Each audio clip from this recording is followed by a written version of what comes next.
What up? It's your boy T. Been a reaction to Today's Music Money. But about to return to getting back to some of the DJ Mag videos I used to do a while back as well too, though. So I wanted to get back into it though. So we're gonna get to one of the newest ones we have as well too. This is based off a dance classic that was a breakout for this well-known DJ producer who had his star as well too. Remember the first joint came out, I heard about it was out of my head, something like that joint. But then this joint right here was made him famous, and then he would go on and make a breakout song such as "I Praise You" and the other one with Chris Walker dancing. That's none other than the one and only Fatboy Slim. This song you may know as this is the story behind the infamous breakout hit, the Rockafeller Skank, aka the Funk Soul Brothers song. Anyway, so without further ado, let's see the story between Fatboy Slim and his breakout hit right here. Let's get it. As soon as I made it, I got. Oh, of course, you know my other joint he got was right here, right now. I became a fan because the Sixers starting lineup song when it was in the playoffs. Tape of it, and as soon as I got the acetate, I played it at the Big Beat Boutique. And as soon as I played it at the Big Beat Boutique, I knew we were on to something major here.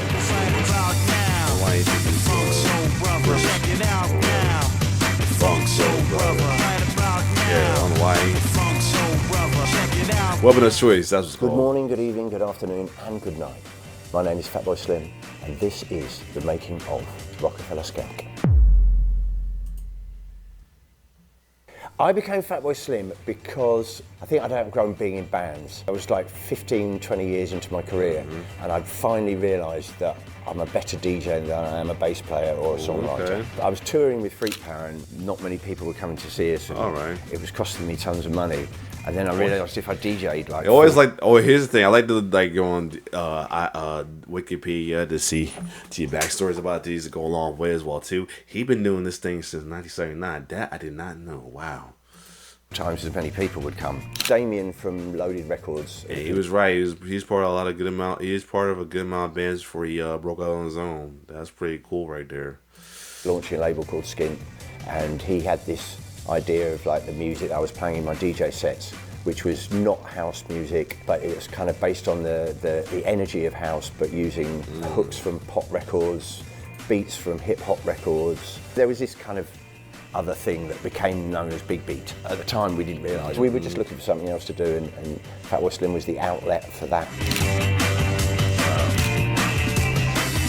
After the first Fatboy album, I was aware that something was happening. Better Living Through Chemistry, had been released as an album, which most dance bands didn't do in those days. And we were tickling people in all the right places. And we were kind of aware that people were getting excited about what we were doing. By this point, I've got my own club called the Big Beat Boutique. When I was doing the second album, knew what I wanted to do and that it could cross over. B, I had a club that I could try everything out each week. But also there was a feeling of like anything goes. It was like the more musical rules we broke, the more people liked us. The more actual rules we broke in our behaviour, people seemed to like us more. So it was a carte blanche to experiment and to live slightly outside the law. While I was making the second album, I did a few remixes. One was Brimful of Asher, one was Renegade Master.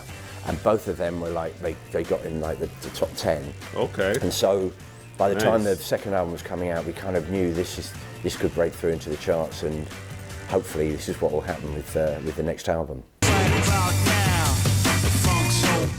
can't remember exactly what decisions were made about what.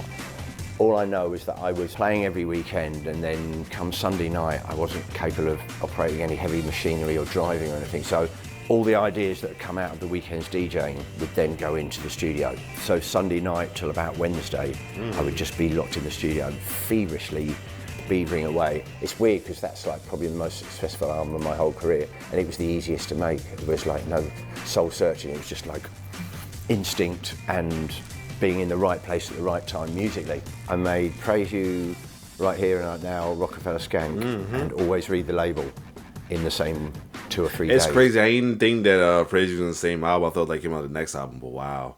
All that was on this one album right here. That's wild. That's crazy right there. They're like next to each other on the discs. So that was kind of that was my purple week of my career. Okay.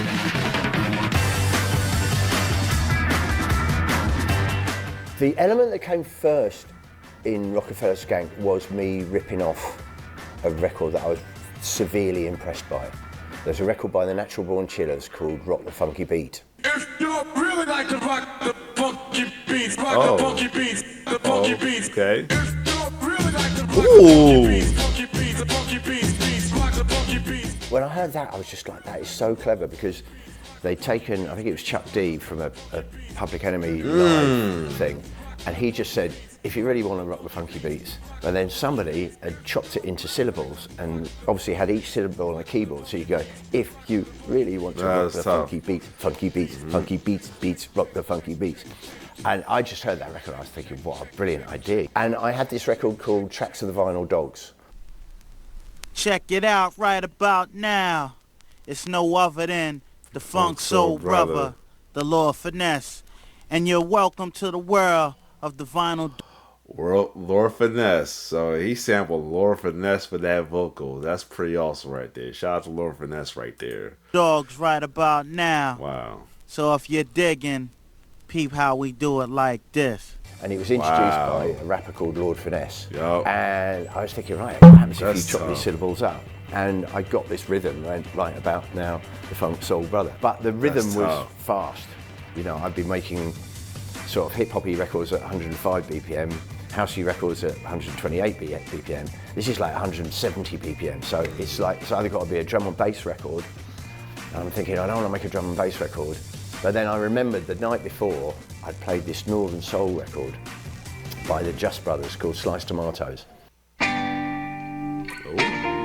Oh, there you go, the sample. Wow. In my head, like, this is a groove. Oh, man, it's a groove and it's a fast groove. So I just thought, what if you put that vocal over that groove and immediately it sounded like a good record. It sounded really catchy and poppy, but it also was completely wrong. But it was so wrong that it was right, and I knew it was catchy. So I just bunged that on a cassette and then took it to Bali. And that was the last bit of the puzzle. Played at Zouk in Singapore, and the lovely owner gave me me and my girlfriend, a week in Bali as part of the package. So we were sitting on the beach in Bali, and I was watching people surf. Now, I'd never seen people surf in real life before. And I've got my little Walkman, and I've got this demo of this half-finished idea that I know is catchy, that needs one more element. So I started in my head, I was thinking, and it's like, that's the third piece of the puzzle. So the record was built out of 3 different genres that didn't necessarily need to go together, but it sounded good when they did.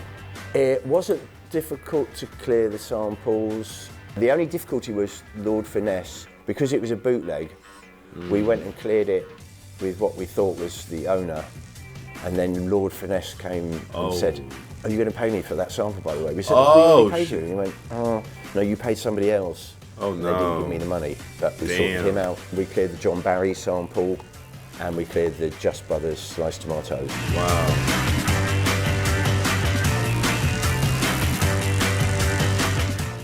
I mean, all I know about Rockafeller Skank was, as soon as I made it, I got an acetate of it, and as soon as I got the acetate, I played it at the Big Beat Boutique, and as soon as I played it at the Big Beat Boutique, I knew we were onto something major here. And it's really weird, because I put it on, and everyone was going nuts, and I was like really excited, because it's like, you know, a new tune. And I was going, it's me, it's my new single. And they kind of went, yeah, we figured.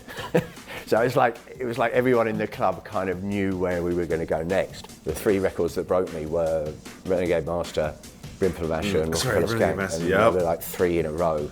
Yep, I got Ringing Master was that too, yeah. With those three records. Right about now, the Funk Soul Brother. Check it out now, the Funk Soul Brother. Right about now, the Funk Soul Brother. The videos where it all went wrong, but at the same time kind of right. Until then, we hadn't spent any money on videos.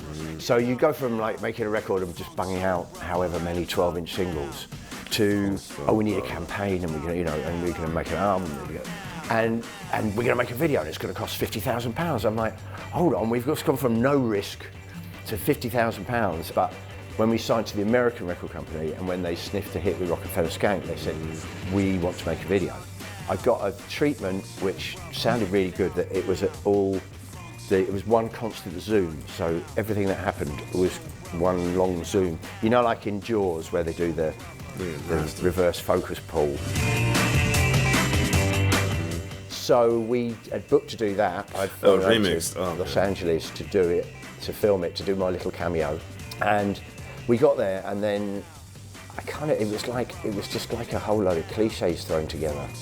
I looked at all the things, and they had the jacked up car, they had break dancers. God, this is just like every kind of shit that cliche rolled into one. And what about the focus pull thing? They went, oh yeah, that idea we moved on from. And I was a bit despondent about it. And then that night I went back to my hotel room, and in my hotel room was a VHS which just said Rockafeller Skank on it. There was a little letter saying, "Dear Norman, I saw this guy dancing outside the Chinese theatre to your record, thought you might like to see it." And it was this crazy crackhead doing this weird, bad dancing to Rockafeller Skank. Oh yeah, I remember hearing about this. I remember this video. I remember that clip. Hey, ain't that the guy he was hiring for Praise You? And I thought, this is genius. And then it said Love Spike. So I said to my record company, they said, oh, did you see the VHS? And I said, yeah, who's this Spike guy? And they went, Spike Jones. That's the guy. Really famous video. Spike Jones. And I was like, oh. I was like, if we can get Spike to find this crackhead, we can film it, you know, again properly. And they went, no, the crackhead is Spike. I didn't realise that was him doing the dancing. I just said, right, let's scrap this really expensive video we're going to make for Rockafeller Skank. This is the video. And they went, no, you can't do that.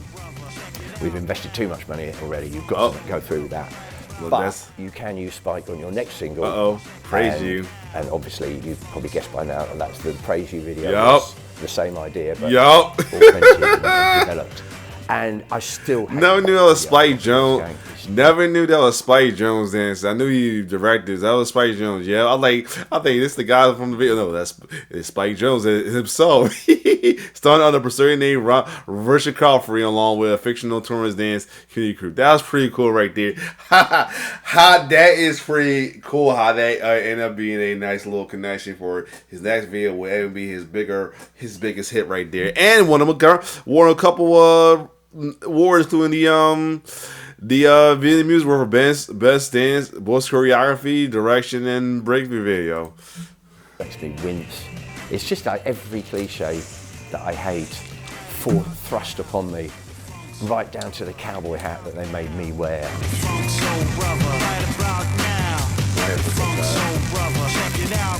I accidentally walked into a Daft Punk video shoot whilst filming it. One of the scenes, the surfing bit, they gave me an address on Laguna Beach, and I was in a hire car, so I think it's me and Ashley.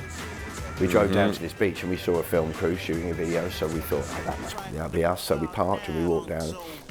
I sat down and I started having some lunch because we were quite hungry.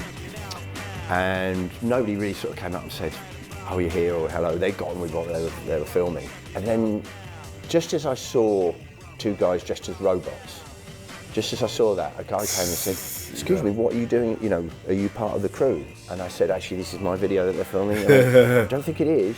I was like, Fatboy Slim? They went, no, this is Daft Punk. And I was like half a mile up the beach with another film crew filming the surfers. Wow.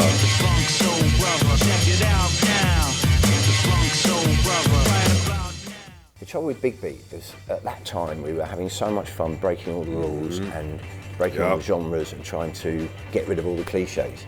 The trouble was 2 or 3 years later, then we became the cliche.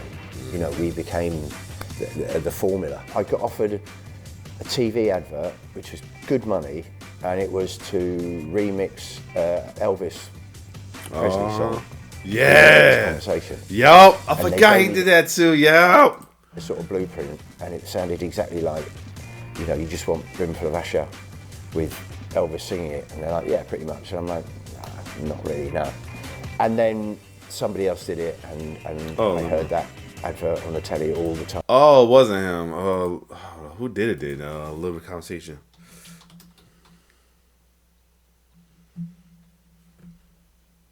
Remix. Who was the remix? Yeah, it was all right, I was wrong. JXL. Okay. Oh, I didn't know it was his though. Oh, I thought it was him from LA. Nope, you're right. And every time I heard it, I just winced. Most of the pioneers, you know, like sort of Tom and Ed and people like that, we were very aware that like the good shit big beat is going down, and we don't want to go down with it. XL. So we were just like, you know, everyone say, "What's your next album going to sound like?" I just say, "Just not like that." I don't know what it will sound like, but it can't sound like that.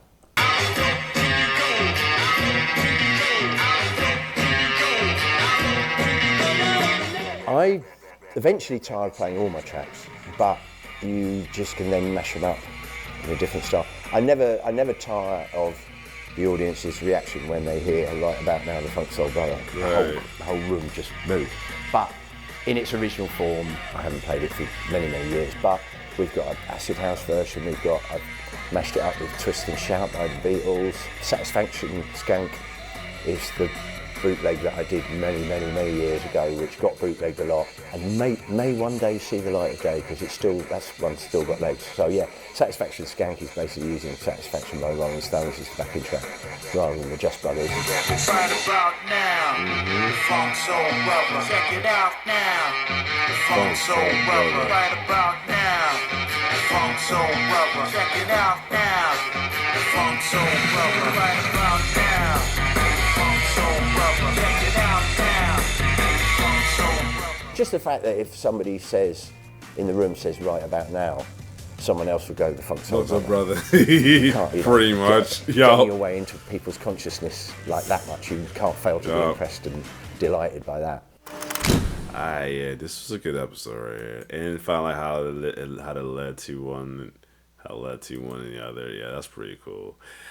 Definitely gonna check out some more different other ones as well too. Kind of deck that I haven't checked out from DJ Mags. But other than that though, yeah, collection right there, and a good story.